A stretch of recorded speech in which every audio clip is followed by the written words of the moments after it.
pieces, and then we'll come back.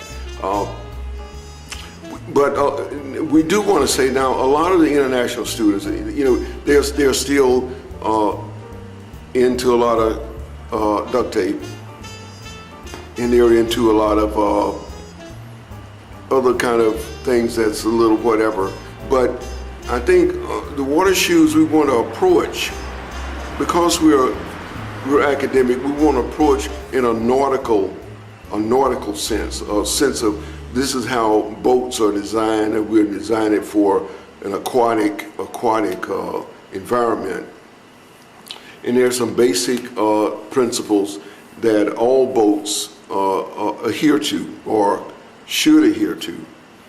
And the water shoe being a bit of a aquatic whatever, then instrument, then it should adapt itself, or in our design we can adapt it to basic aquatic physics, aquatic principles, and all of that, So to the international students, it's great. I've been overseas a long time, the last 40 years. I was down in Panama, like I said, I was in Germany.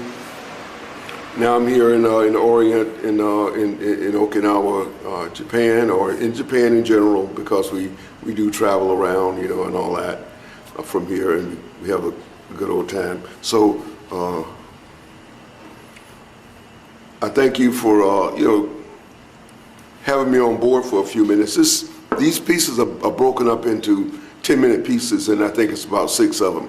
We're just going to give you guys the first piece, and then you can come over to my site and see all the rest of the stuff, And it's a continuous site, and we go on and on and on. So it's a continuous site, a bit of a magazine, because we're trying to advocate the water shoes. And while I'm still here, I want to try to push as much of the water shoe as possible.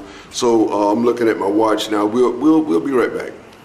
Okay, we're back, and just to recap quickly, I'm Rob Engson, advocate water shoes. I walk the English Channel, Panama Canal, and all of that. And welcome to the universities, and we're trying to push a little information. The morning coffee is morning here in Okinawa, we've got good weather. Okay, we're just going to run through this quick, because the other films that we've done, we went over a lot of this material. But here again on the university level, and of course I was at the university, I was at Florida A&M, which is on the other end of Florida. But anyway, that was back in the 60s. Okay. The first thing is that we're still working in styrofoam. We see you guys, most of the universities working in styrofoam, styrene foam, and that's what we're working in.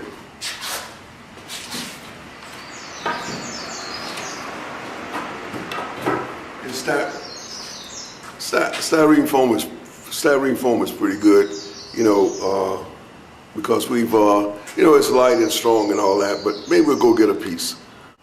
Okay, this is a piece of styrene foam, for you guys who know or don't know or whatever. It's a lot of little balls, and it's expanded foam, expanded solid foam, and it's blown up into all these little balls and all that. And it comes in a bit of a sheet. We got tape around it. It comes in a bit of a sheet, but it's very light and durable. Well, it's very light, and so this makes a good flotation.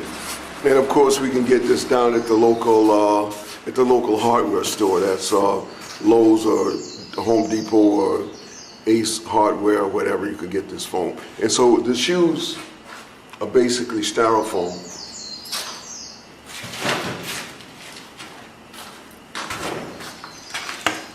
And as you look here, these are about 4 inches wide and about,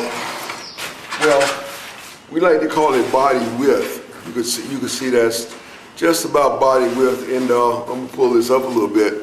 We like to get a body height, about body height and about shoulder width. Pull my shoulders in a little bit, because about shoulder width, and so 4 inches thick, body height, and about shoulder width. And this is a good place to start. Now, if you're a little bit heavier, a little lighter, whatever, you can adjust that. But this is generally where we start. Now, you guys been rapping, I'm gonna say this again. It is duct tape. You know, what we want to do is try to get away from the duct tape. You know, it looks a little mummy. You know, it looks a little mummy, and it don't reflect university that much. What we want to do is maybe you could change into plastic. Okay, plastic netting. You could change into plastic netting. Now, plastic netting is you get this from the Home Depot also, and it tend to work pretty good. So what we've done,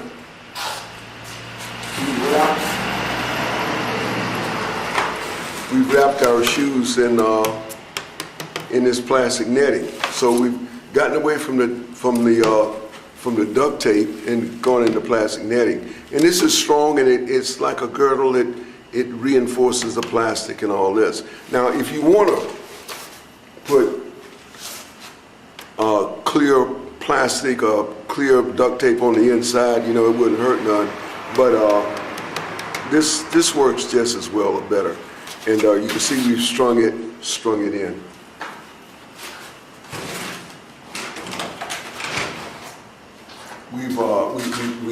We've strung that in. I'm gonna check my watch here, see what time.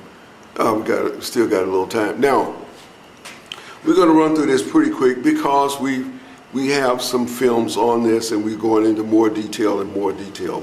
Now, the shoes, like we said, was a raft, and they split it in half. Now, if you look at this, it looks kind of like a raft.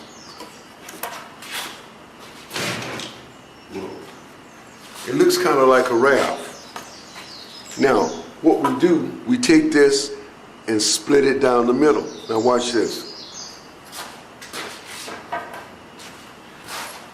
I gotta turn this over. I gotta turn this over around a little bit.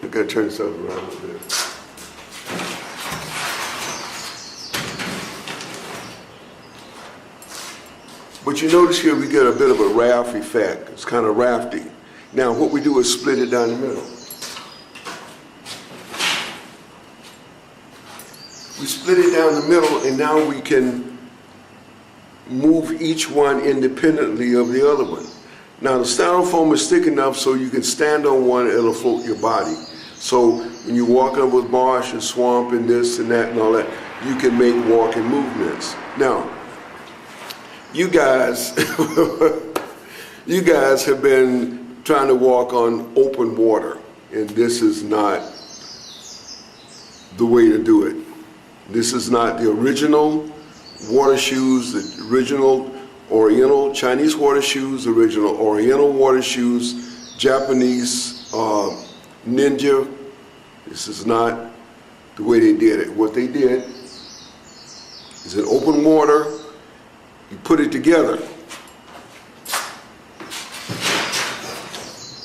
It becomes a raft, and you take a punt, one punt, push along, as in pushing a raft.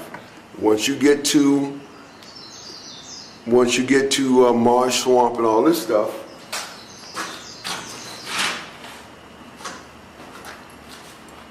once you get to marsh, swamp, and all this stuff,